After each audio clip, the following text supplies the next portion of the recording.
اس لیے کھولا ہے تاکہ تجھے سمجھاؤ، اپنے آپ کو سمجھاتے تھے اور یوں کہتے تھے ایسے کھڈے کے اندر تجھے ڈالا جائے گا اور جتنی مٹی نکالی گئی ہے یہ ساری کی ساری مٹی تیرے اوپر 2 مرتبہ ڈال دی جائے گی۔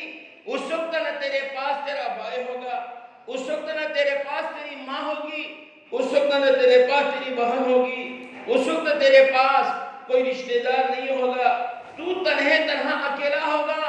اگر تو نے پوری زندگی گزاری اور اللہ کو ناراض کر دیا اور جناب رسول اللہ صلی اللہ علیہ وسلم کو ناراض کر دیا اور تو نے اللہ کی نہیں مانی اور اللہ کے نبی صلی اللہ علیہ وسلم کی نہیں مانی، تو یاد رکھنا یہ قبر تجھے بھیجے گی اور تیری پسلیوں کو ایک دوسرے کے اندر گھسا دے گی، اور قبر کے اندر فرشتے آئیں گے اور بڑے بڑے ہتھوڑوں کو لے کر آئیں گے، ایک ہتھوڑا تجھے ماریں گے، 70 ہاتھ زمین کے اندر گھس جائے گا، بڑے بڑے اژدہے مسلط کیے جائیں گے اور جہنم کی کھڑکیاں کھول دی جائے گی۔ اور اگر تو نے اپنے آپ کو دنیا میں صحیح گزارا، اللہ کی بھی مانی اور اللہ کے رسول صلی اللہ علیہ وسلم کی بھی مانی اور دینی زندگی گزارتی رہی اور شریعت کے ساتھ زندگی گزارتا رہا، تو یاد رکھنا یہ قبر جنت کے باغوں میں سے ایک باغ بن جائے گی۔ ایک مرتبہ ایک دوست ان کو ملنے کے لیے آئے اور کہا کہ گھر کے آنگن میں اتنا بڑا کھڈا، کہا کہ ہاں بھائی یہ کھڈا نہیں ہے، یہ میں نے قبر بنائی ہے اور روزانہ اس کے پاس بیٹھ کر اپنے نفس کو اپنے دل کو سمجھاتا ہوں، دیکھ یہ ناپاک دنیا، اس کی محبت تیرے دل میں نہ آنے پائے ورنہ یہ قبر جہنم کا گڑھا بن جائے گی، اور اگر تو اس ناپاک دنیا کی محبت سے بچ گیا اور اللہ اور اللہ کے رسول کی پاک محبت کو دل میں بسا لیا، یہ جنت کا باغ بن جائے گی۔ یہ روزانہ اس گڑھے کے پاس بیٹھ کر میں سمجھاتا ہوں۔ میری محترم دینی ماں بہنیں، ہم جو جمع ہوئے ہیں، ہمارا مقصد جمع ہونے کا جو ہے وہ ہمارے سامنے ہے کہ ایک ماں اور ایک بہن جو اس دنیا کی زندگی گزار رہی تھی، اس کا وقت جو اللہ نے طے کیا تھا آ گیا اور ہمیشہ ہمیشہ کے لیے اپنے آپ کو قبر کے حوالے کر دیا، اس کی آخرت کی منزلوں کا سفر شروع ہو گیا اور رشتہ داروں سے دور ہو کر اپنی تنہائی کی قبر میں جا کر سو گئی۔ میری محترم دینی ماں بہنیں، یہ ہمارے ساتھ بھی ہونے والا ہے۔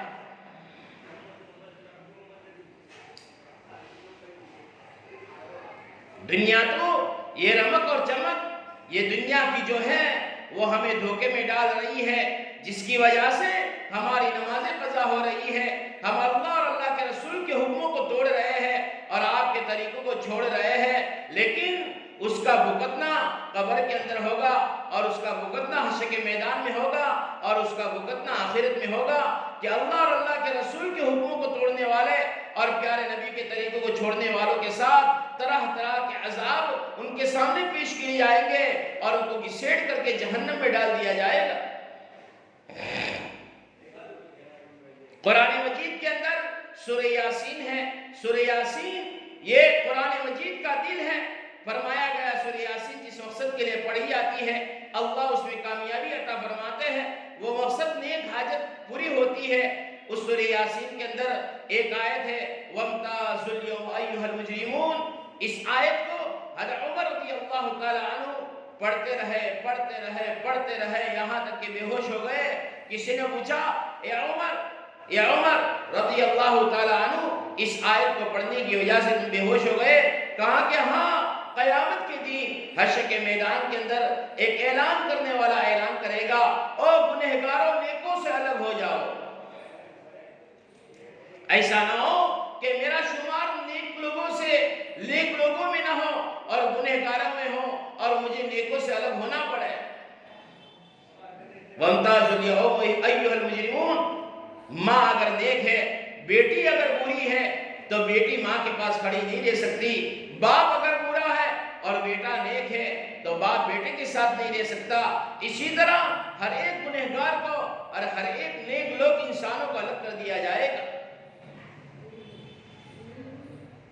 جناب رسول اللہ صلی اللہ علیہ وسلم نے اپنی بیٹی فاطمہ رضی اللہ تعالیٰ عنہ سے کہا تھا یا فاطمہ اعملی وانقضی نفسک عن النار لا ينفعک ان اباک نبی او کما اے فاطمہ دنیا ہمیں عمل کر لینا، ایسا نہ ہو کہ تجھے یہ بات دھوکے میں رکھے یا تجھے یہ دھوکہ لگ جاوے کہ میں نماز نہ پڑھوں، روزہ نہ رکھوں، اللہ کے حکموں کو نہ مانوں، میرے پیارے نبی حضرت محمد مصطفیٰ صلی اللہ علیہ وسلم جو میرے ابا ہے ان کی طور طریق کو اختیار نہ کرو اور جنت میں چلی جاؤ۔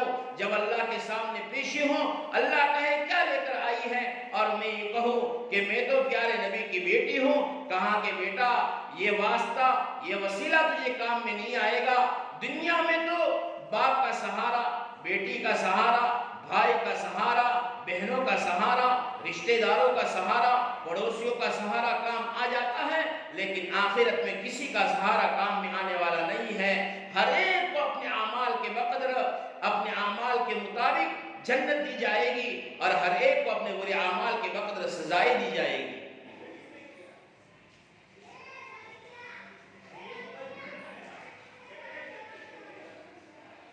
کون ہے حضرت فاطمہ رضی اللہ تعالیٰ عنہ کہ پیارے نبی حضرت محمد مصطفیٰ صلی اللہ علیہ وسلم کی پیاری بیٹی ہے، جنہوں نے دین کو دنیا میں پھیلانے کے لیے اپنے باپ کا ساتھ دیا ہے، یعنی جناب رسول اللہ صلی اللہ علیہ وسلم کا ساتھ دیا ہے، اور اپنے حسن اور حسین کی قربانی دی ہے۔ حضرت علی رضی اللہ تعالیٰ عنہ کی بیوی ہے، ہو ہی نہیں سکتا کہ وہ غفلت کے اندر زندگی گزارے، لیکن قیامت تک آنے والی ماں بہنوں کے لیے اور قیامت تک آنے والے انسانوں کے لیے اللہ کے نبی صلی اللہ علیہ وسلم نے یہ جملہ کہا ہے کہ وہاں پر رشتے ناطے نہیں چلیں گے، وہاں پر دنیا کے سکے نہیں چلیں گے، وہاں پر تو اعمال کے سکے چلیں گے۔ اسی لیے کہا گیا کہ دنیا آخرت کے لیے کھیتی ہے۔ اب ظاہری بات ہے، کھیتی میں جو بویا جائے گا وہی کاٹنے ملے گا۔ اس دنیا میں اگر نیک اعمال کیے تو نیک اعمال کا بدلہ ملے گا، اور اگر اس دنیا میں برے اعمال کیے تو برے اعمال کی سزا ملے گی۔ جناب رسول اللہ صلی اللہ علیہ وسلم فرمایا الدنیا جنت للکافر، کہ دنیا کافروں کے لیے، اللہ کے نہ ماننے والوں کے لیے جنت ہے۔ وسجن للمومن، اور مومن کے لیے قید خانہ ہے۔ جس طرح ایک قیدی جیل میں جانے کے بعد، قید میں جانے کے بعد اپنی مرضی کا لباس نہیں پہن سکتا، اپنی مرضی کا کھا نہیں سکتا، اپنی مرضی سے کسی سے مل نہیں سکتا، اور اپنی مرضی سے کام نہیں کر سکتا، میری محترم دینی ماں بہنیں خوب سمجھ لو، اس دنیا کے اندر ایمان والا ہر بات نہیں بول سکتا، یہ ایمان والا ہر بات نہیں سن سکتا، یہ ایمان والا ہر کام کو نہیں کر سکتا، اور یہ ایمان والا ہر راستے کو نہیں چل سکتا۔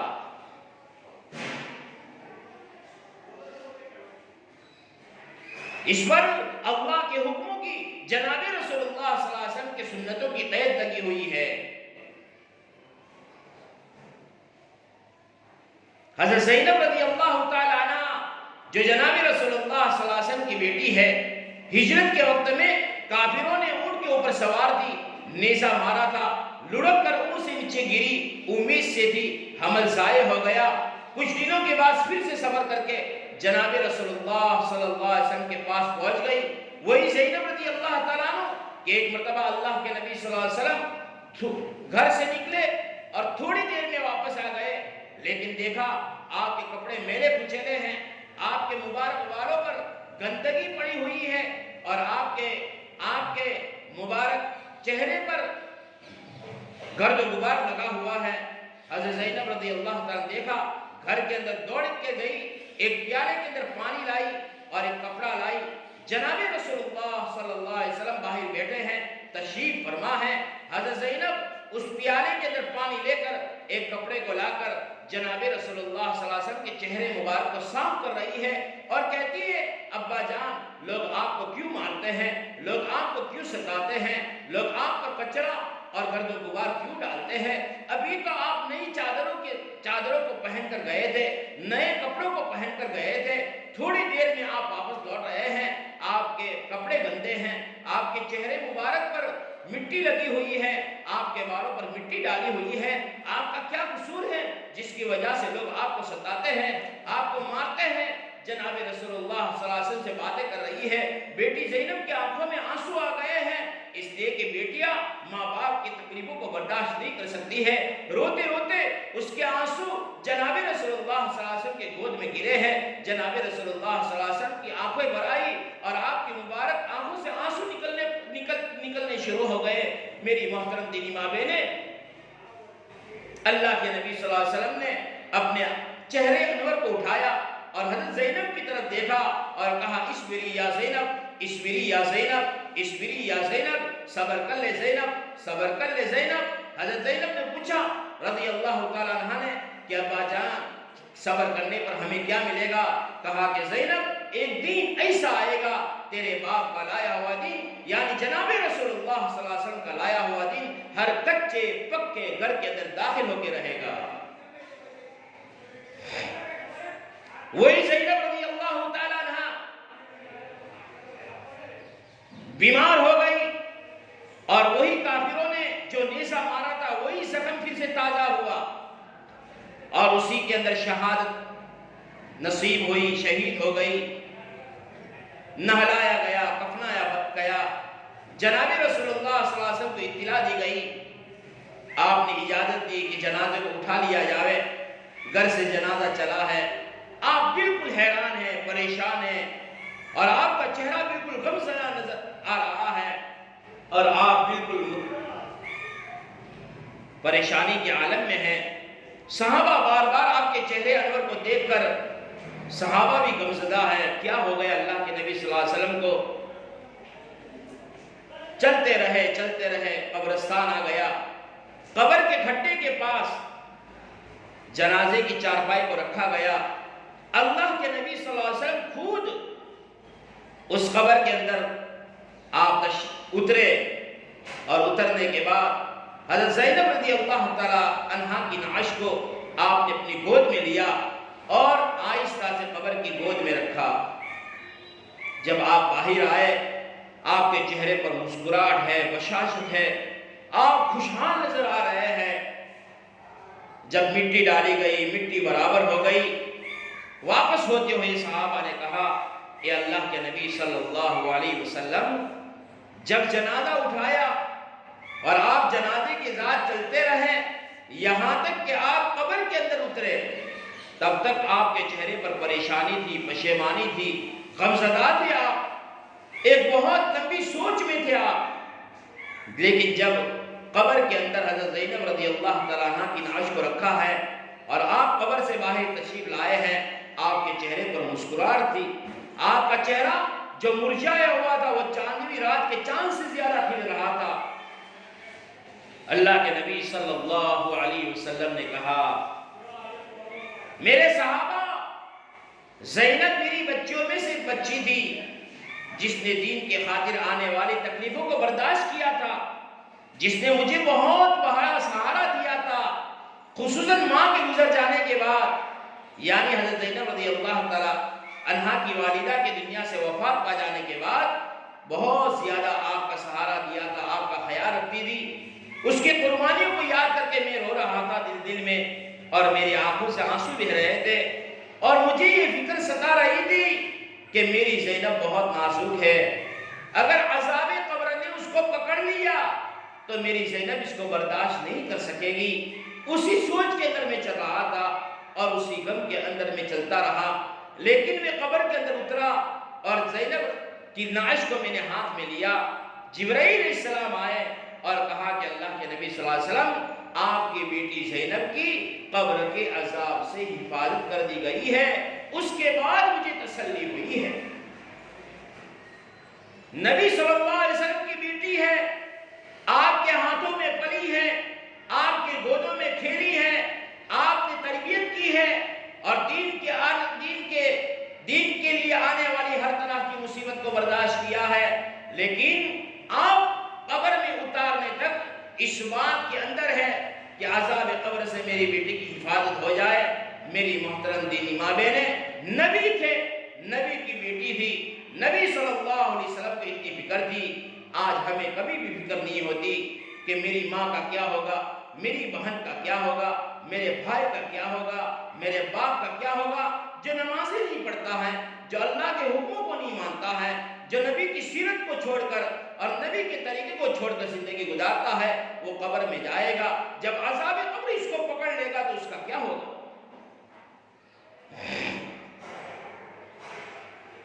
اللہ کے نبی صلی اللہ علیہ وسلم نے بہت ساری قربانیاں ہمارے خاطر دی ہیں۔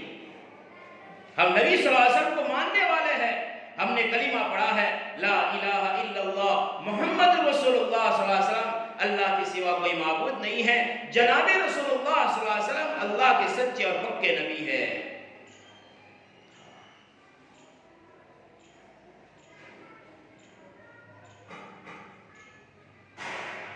ہم دنیا میں زندگی گزارے تو اللہ کے نبی صلی اللہ علیہ وسلم والی زندگی گزارے، ہماری نمازیں بھی اطمینان والی ہو، ہماری نمازیں بھی صحیح ہو، ہمارے گھروں سے قرآن کی آواز آئے، قرآن پڑھا جا رہا ہو۔ آج مسلمان پریشان ہے، پشیمان ہے، طرح طرح کی بیماریوں میں مبتلا ہے، چاہے غریب ہو یا مالدار، لیکن یہ پریشانیاں کیوں ہیں، یہ مصیبتیں کیوں ہیں، یہ اللہ کے عذابات ہم پر کیوں ہیں؟ اس کے لیے کہ ہمارے اعمال صحیح نہیں ہیں۔ حدیث میں فرمایا اعمالکم اعمالکم، تمہارے جیسے اعمال ہوں گے ویسے فیصلے ہوں گے۔ اور میری محترم دینی ماں بہنیں، ماں ایک بہت بڑی نعمت ہے، ماں ایک بہت بڑی نعمت ہے، باپ ایک بہت بڑی نعمت ہے۔ جناب رسول اللہ صلی اللہ علیہ وسلم کے پاس ایک صحابی آئے اور پوچھا، یہ اللہ کے نبی صلی اللہ علیہ وسلم، میرے اوپر اللہ اور اللہ کے رسول کے بعد سب سے زیادہ حق کس کا ہے؟ کہا کہ ماں کا۔ پھر پوچھا کس کا ہے؟ کہا کہ ماں کا۔ پھر پوچھا کس کا ہے؟ کہا کہ ماں کا۔ پھر پوچھا کس کا ہے؟ کہا کہ باپ کا۔ باپ کا۔ صحابی رضی اللہ تعالی عنہ اجمعین نے پوچھا، اے اللہ کے نبی صلی اللہ علیہ وسلم، آپ نے 3 مرتبہ ماں کا کہا، 1 مرتبہ باپ کا کہا۔ کہا کہ او میرے صحابی، ماں اپنے بچے کے لیے بہت ساری تکلیفیں اٹھاتی ہے، 9 مہینے اپنے پیٹ میں رکھتی ہے۔ اللہ حفاظت کرے، اللہ حفاظت کرے، اگر کسی کو پیٹ میں کوئی گانٹھ وغیرہ ہو جاوے تو اس کو برداشت کرنا مشکل ہو جاتا ہے۔ یہ ماں 9 مہینے تک بچے کو اپنے پیٹ میں رکھتی ہے اور چلتے ہوئے، بیٹھتے ہوئے، سوتے ہوئے اپنے بچے کا خیال کرتی ہے۔ جب دنیا میں آ جاتا ہے بچہ تو اس کے لیے بستروں کا انتظام کرتی ہے، اس کے اوڑھنے کا انتظام کرتی ہے، اس کے کپڑوں کا انتظام کرتی ہے، اور اپنے دودھ کو یعنی خون کو دودھ کی شکل میں پلاتی ہے۔ ہر تکلیف کا وعدہ کرتی ہے، لیکن بیٹے کو تکلیف نہ ہو اس کا خیال رکھتی ہے۔ اگر بیٹا بچپن میں پیشاب کر گیا ہے، پیشاب کی جگہ پر وہ سوتی ہے اور کوری جگہ پر اس کو سلاتی ہے، سوکھی جگہ پر اس کو سلاتی ہے۔ یہ اللہ کے نبی صلی اللہ علیہ وسلم اس صحابی کے سامنے اس کو ان احسانات کو گنوا رہے ہیں۔ ماں کے پیروں کے نیچے جنت ہے، اسے نہیں کہا گیا کہ ماں کی خدمت سے جنت ملے گی۔ ایک ہماری ماں ہے اور ایک ہماری سانس ہے، یہ سانس بھی ہماری ماں ہے، شریعت نے کہا ہے دونوں ماؤں کے پیروں کے نیچے جنت ہے۔ اسی لیے ایک مرتبہ اللہ کے نبی صلی اللہ علیہ وسلم منبر پر تشریف لے جا رہے، پہلے پگتھیے پر، پہلی سیڑھی پر قدم رکھا آمین، دوسری پر رکھا آمین، تیسری پر رکھا آمین۔ صحابہ نے پوچھا اور دیکھا کبھی ایسا نہیں ہوا ہے، آج اپنے ایسا کیا۔ کہاں کہ جبرائیل آئے تھے، 3 بد دعائیں دے کر گئے تھے، 3 بد دعائیں۔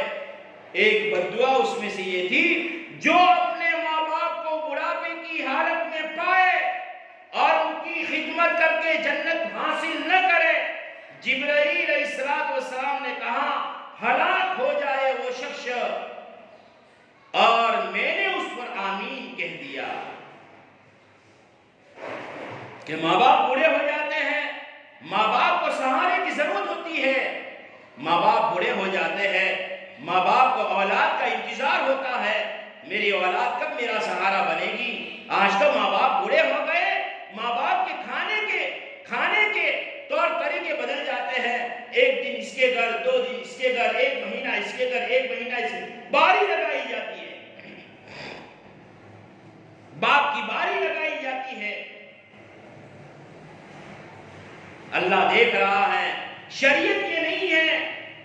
ایک ماں اپنے 10 بچوں کو ایک ساتھ کھلاتی تھی، ایک ساتھ ان کے کپڑے پہناتی تھی، ایک ساتھ ان کا خیال رکھتی تھی۔ 10 بچے مل کر آج ماں باپ کا خیال نہیں کر سکتی ہے۔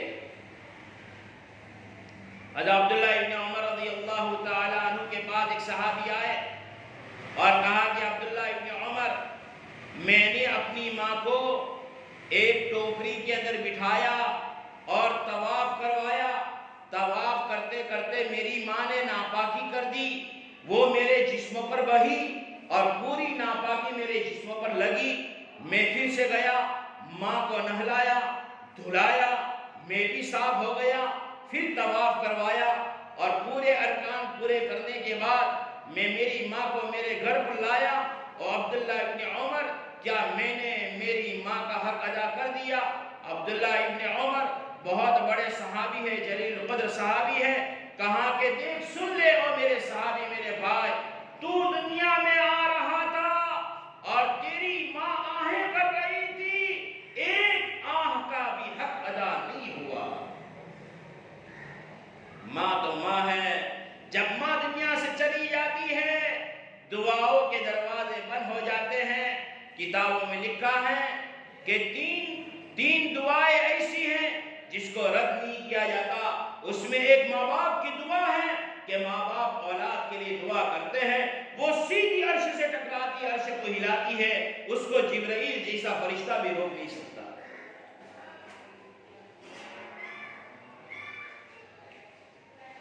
وہ ماں ہے۔ حضرت موسیٰ علیہ السلام نے ایک مرتبہ اللہ جل جلالہ رحمہ نوالہ سے کہا، یا اللہ جنت میں میرا پڑوسی کون بنے گا؟ کہا کہ ایک کسائی بنے گا، کسائی۔ موسیٰ علیہ السلام تعجب میں پڑ گئے، کسائی جس کا کام گوشت کاٹنا اور بیچنا، جس کے کپڑے ہمیشہ میلے کچیلے اور ہاتھ بھی گندے؟ کہا کہ ہاں، کہاں ملے گا؟ کہاں فلانے گاؤں میں، فلانے شہر میں، فلانے گلی میں اس کی ایک چھوٹی سی دکان ہے۔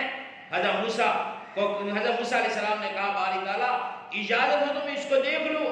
کہا کہ دیکھ لو۔ حضرت موسیٰ پورے دن کھڑے رہے اور دیکھتے رہے، یہ گوشت بیچ رہا ہے، پیسے لے رہا ہے، ایک تھوڑا سا گوشت بچا، تھیلی میں ڈالا اور اپنے گھر چلا۔ موسیٰ علیہ السلام بھی اس کے پیچھے چلتے رہے، یہاں تک کہ اس کا گھر آ گیا۔ وہ گھر کے دروازے کے پردے کو ہٹا کر کے اندر داخل ہوا۔ موسیٰ علیہ السلام نے بھی اجازت مانگی، موسیٰ علیہ السلام کو اجازت دی گئی۔ موسیٰ علیہ السلام بھی گھر میں گئے اور دیکھا یہ اپنے ہاتھ سے روٹی بنا رہا ہے اور سالن بنا رہا ہے۔ جب روٹی اور سالن تیار ہو گیا تو موسیٰ علیہ السلام نے دیکھا ایک چھوٹی سی چارپائی پر ایک بڑھیا بالکل ہڈیوں کا نقشہ نظر آ رہا تھا، سوئی ہوئی تھی۔ ان کو ٹیک لے کر اٹھایا اور سہارا دے کر اٹھایا، بٹھایا، اس کے بعد منہ سے پانی سے منہ کو صاف کیا اور صاف کرنے کے بعد وہ جو پکایا تھا اس میں سے چھوٹے چھوٹے لقمے بنا کر کے ماں کے اس عورت کے منہ میں ڈالے اور عورت نے جب کھا لیا پی لیا کچھ کہہ کر سو گئی۔ موسیٰ علیہ السلام نے یہ سارا منظر دیکھا، کہا کہ بھائی آپ خود پکاتے ہیں؟ کہا کہ ہاں۔ تمہاری عورت نہیں؟ کہا ہاں، اس پردے کے پیچھے میری عورت بھی ہے، میرے بچے بھی ہیں، لیکن یہ میری ماں ہے، میں اس کی خدمت خود کرتا ہوں، میری عورت کو کرنے نہیں دیتا ہوں۔ کہا کہ ہاں، تم نے کھانا کھلایا، کھانے کے بعد تمہاری ماں نے کچھ کہا؟ کہا کہ ماں یوں کہتی ہے تجھے جنت میں اللہ موسیٰ کا پڑوسی بنائے۔ میری محترم دینی ماں بہنیں، ماں کی دعائیں آسمانوں پر چلی جاتی ہے۔ وہ کسائی موسیٰ علیہ السلام کا جنت میں پڑوسی بن گیا، اس کا فیصلہ ہو گیا۔ یہ ماں کی دعاؤں کا اثر ہے۔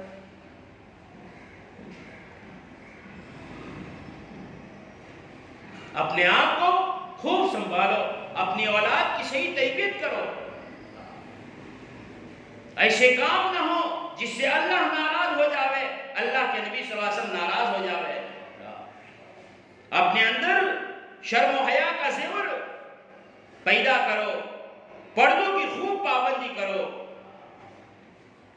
حضرت فاطمہ رضی اللہ تعالیٰ عنہ نے کیسا پردہ کیا. موت آ رہی ہے اور موت کے آنے کا پتہ چل گیا ہے، اپنی باندی کو بلاتی ہے، دیکھو اس طرح چارپائی پر مجھے لٹانا، اور بانس کی لکڑیوں کو ٹیڑھا کر کے بتا رہی ہے اس طرح ٹیڑھا کر کے اس پر چادر ڈالنا، کسی کو پتہ نہ چلے.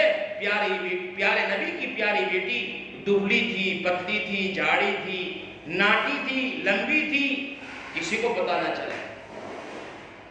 اس لیے میری محترم دینی ماں بہنیں، ہم سب اللہ جل جلالہ سے امید کرتے ہیں اور جانے والی مرحومہ کے لیے ہم ایصال ثواب بھی کریں گے، اور جتنا پڑھا گیا ہے اللہ اپنی بارگاہ سے مقبول بنا کر کے ان کی قبر تک پہنچا دے وے، ان کے درجات کو بلند کر دے وے، اور جو باتیں آج سنی گئی اس پر عمل کرنے کی توفیق نصیب فرما دے وے.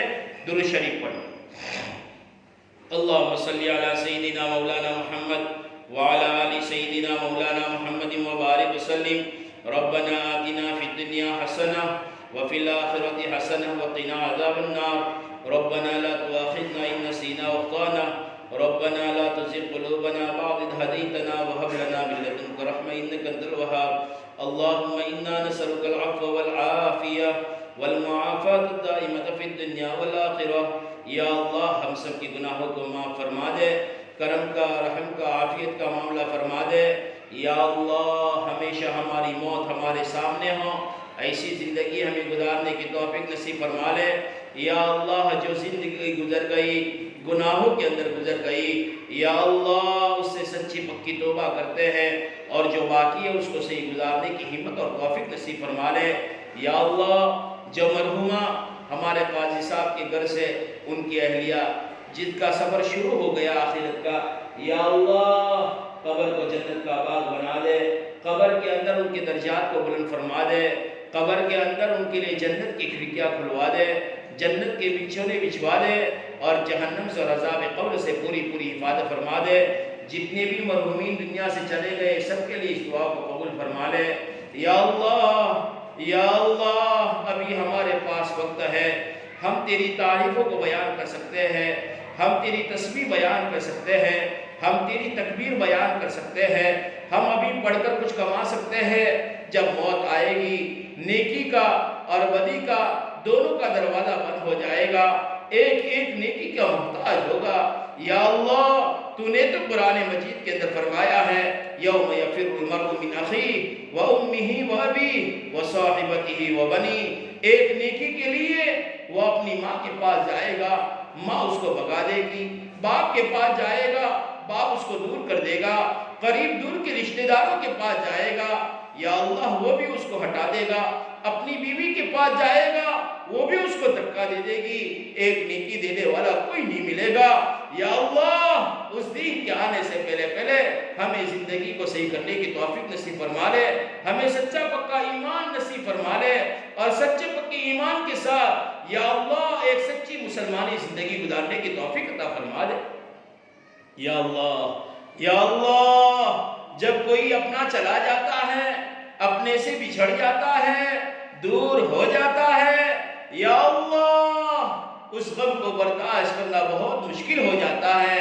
لیکن تیرے پیارے نبی صلی اللہ علیہ وسلم نے فرمایا ہے کہ جب جنازے کو لے کر رشتہ دار قرب و قبار والے یا اللہ جب جنازے کو لے کر قبرستان جاتے ہیں اور قبر کی مٹی برابر کر دیتے ہیں، ایک فرشتہ ایک مٹھی مٹی اٹھا کر کے ان لوٹنے والوں کے اوپر ڈال دیتا ہے اور یوں کہتا ہے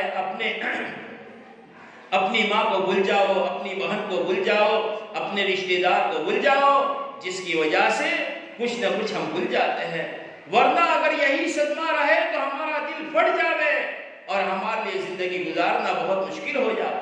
یا اللہ پیارے نبی حضرت محمد مصطفیٰ صلی اللہ علیہ وسلم سے جیسی محبت کرتے ہیں، آپ کے نام مبارک سے جیسی محبت کرتے ہیں، ایسے ہی آپ کے طریقوں سے محبت کرنے والا بنا دے اور غیروں کے طریقوں سے نفرت ہمارے دلوں میں بھر دے۔